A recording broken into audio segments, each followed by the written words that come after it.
There is one single thing that holds so many people back from reaching their financial goals, and when you stop doing this, your financial future will transform and you can reach your true potential.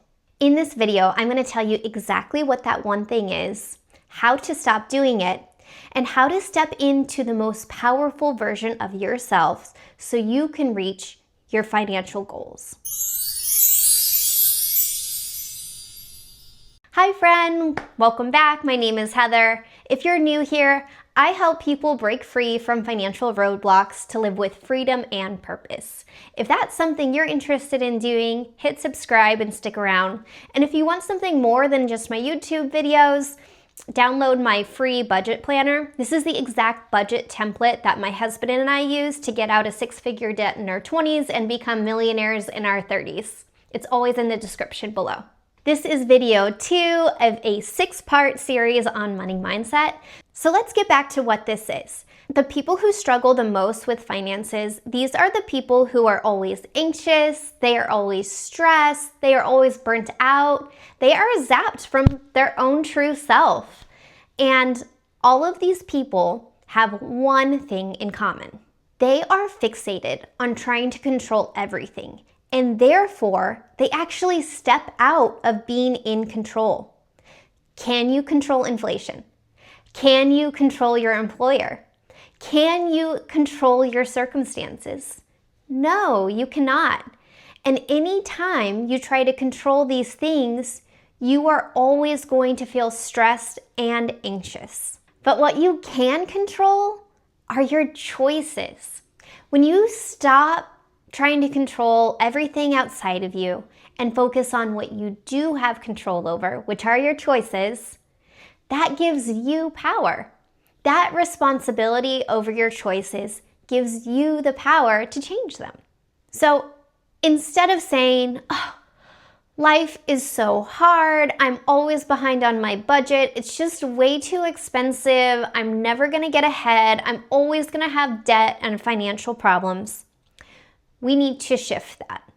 What you can say instead is, inflation is part of a normal, healthy economy.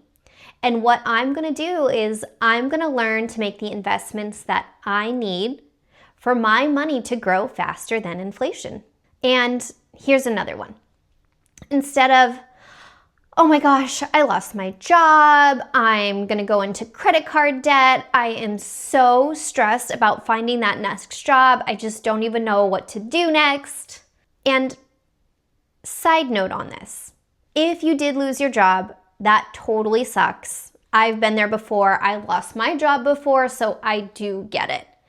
But you have to be in the driver's seat. You cannot control your employer. This means that people do lose jobs every day. This is something that is out of your control. And we do need to understand that the unexpected are part of life.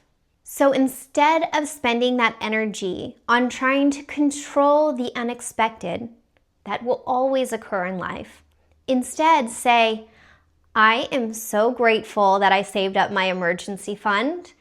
I now have enough money that even though I lost my job, I can really take the time to find that next one that's a right fit for me. I know that when one door closes, that God opens another door. And even though I don't know what that next door is, I do trust that it's going to be something even better. So stop fixating on what's external to you. Have faith in God and His plan for you for these things that you cannot control. Know that when one thing is removed, another opportunity comes. When we have faith like this, we can actually see what's happening and the work that God is doing in our lives instead of rushing off to make a hasty decision. When I was 37, I was making really good money in my corporate career. I had been growing my experience and my skills and climbing that corporate ladder over the last 15 years, and suddenly, I lost my job. Was that unexpected? Absolutely. Did it suck? Yeah, it did. But I had made the choices and the good financial habits to put me in a place where that income loss that dropped off, it wasn't a burden to me. I had peace in finding out what's coming next for me and really seeking to understand what that is instead of being forced into a bunch of interviews to get that next job because I wasn't sure about how I was going to pay my bills. And that's really unique and different than a lot of people find themselves in when they're in that same circumstance. Initially, after I lost my job, I was going on interviews to find what that next fit was for me. But every time I was going on these interviews, my heart just wasn't in it. But something just didn't feel right to me. What I really wanted deep down, what I was feeling called to do, was to actually invest more of my time and energy into my family. And that's what I discovered as I was looking for that next job. And so that's what I decided to do now. And it's because of those financial choices that I made earlier on that allowed me the space to do that. And in my 20s, as I was making these good financial habits, could I have blamed my student loan debt or inflation or graduating during the financial crisis and having a really low paying first job that took me like 6 months to get? I could have blamed all of those things in my 20s and stayed stuck. Except I didn't. I made choices that impacted my future, and now those choices allowed me at 37, when I lost my job, to decide I'm going to make a pivot, and I have the freedom to do that. Your financial life are the sum of your financial habits, daily financial habits. These habits are either moving you toward wealth or toward debt. And what's happening is a lot of these habits and money decisions that we're actually making unconsciously.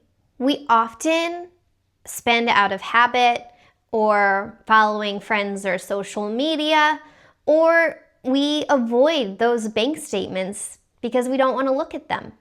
These little invisible habits, they add up to stress, debt, or missed opportunities for wealth.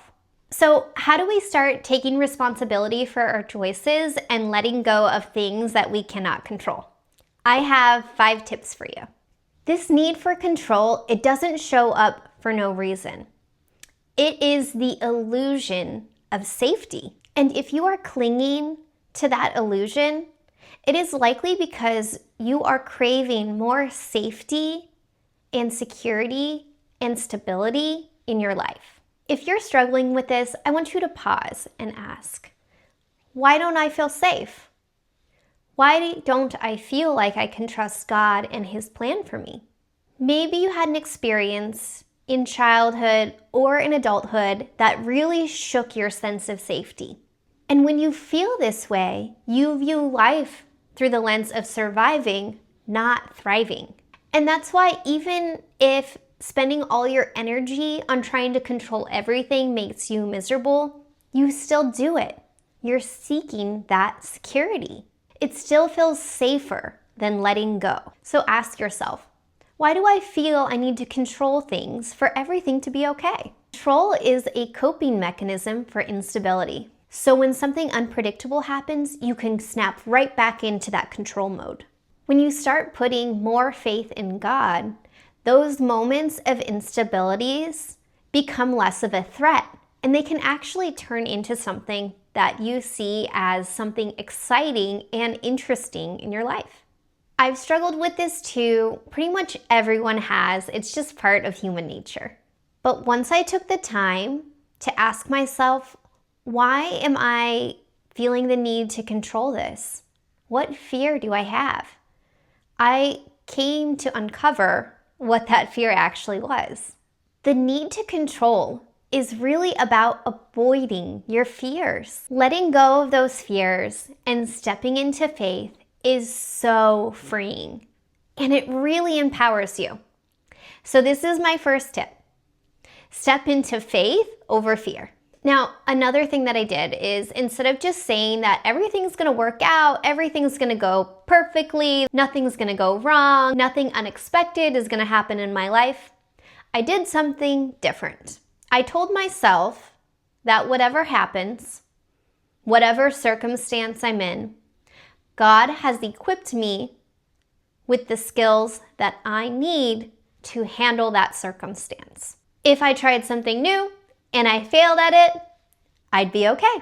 If I bombed a client presentation that I really needed to go, well, that's not ideal, but I learned from it and I'd be okay. If you don't get that job that you so badly wanted, you'll be okay.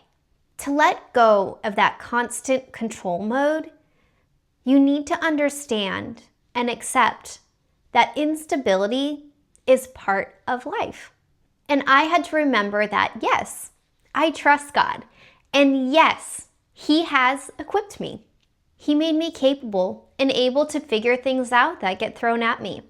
I need to remember that He's helped me through all the experiences that life has already thrown at me. Release your attachment to the outcome and remember that you will be okay. So you made some bad financial choices. You will be okay. So you're in a lot of debt. You will be okay. So you missed the opportunity to invest more when you were younger. You will be okay. You have been equipped to handle that. Now you also need to get really clear on what you can and what you can't control. You do not control whether that job chooses to hire you. You do not have control over your car randomly deciding to break down, or if grocery prices continue to rise, or whether you close that big client deal at work, or even whether your partner stays loyal to you. You cannot control everyone around you. You can control the choices that you make, how you show up, the effort that you put into reaching your goals, and the choices that you make to live intentionally based on your own values. Trying to control everything around you is just going to stress you out and keep you stuck. Blaming things around you from not reaching your goals, it's going to drain you and it's going to steal the power that you have in you to actually achieve them. It will strip you from any peace that you have. The key is to focus on what's in your realm of influence. So what choices can you make today to start walking toward your financial goals? Because if you're not walking toward them, you're actually walking backward. Take personal responsibility for your choices and you gain the power to change them. Your financial life is the direct result of your financial choices. Every decision that you make, like swiping your credit card, saving $20, building your emergency fund, eating that lunch out, automatically investing, these all compound into your financial reality. The choice is yours. Now, I'm going to share a tip that's going to help you reframe this, and this is one of my favorite tips that we're going to cover. If you are snapping back into your old way of thinking, becoming a victim to your circumstances, or being controlling and attached to outcomes that you cannot change, I want you to remember this very simple prayer, and you've probably heard it before. God, grant me the serenity to accept the things I cannot change, the courage to change the things I can, and the wisdom to know the difference. I am telling you that you can reach your financial goals, but that starts with taking responsibility for your choices, walking in faith, and letting go of the things that you cannot control. Now, the best way to move from unconscious decision-making to conscious decision-making is to gain self-awareness. So how do we do that? You track your spending. It's just like trying to lose weight. To lose weight, you need to become aware of how many calories you consume versus how many calories you burn in a day. Because the only way to lose weight is to consume less calories than you burned. In the same way, the only way that you can build wealth is to spend less than what you earn. And how can you know that you're consuming less calories or spending less than you earn to reach your goals? Well, you track it. And I've got you covered. In the link below is my free budget planner.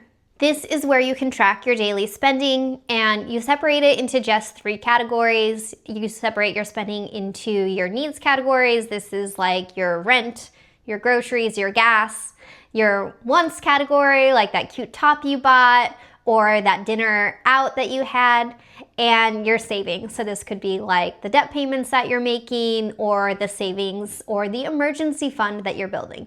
You don't even have to have your goals defined just yet, but you do need to start tracking your spending and get familiar with which buckets and categories you're spending in.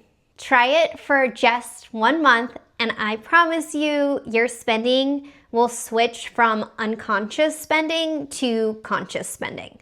You will shift from being a victim to your circumstances to being the person who can make choices to change your financial future. Download it now. This was episode 2 on a 6-part series on money mindset. I want to know what you think and if it was helpful, so leave a comment here. If you're interested in the series, please do subscribe. My videos in general are about personal finance, money management, living with intention, and reaching your financial goals. If you're interested in those things, please do subscribe. Thank you so much for watching. I really hope this video and the series in general have been helpful and inspiring, and I look forward to seeing you in the next one. Bye.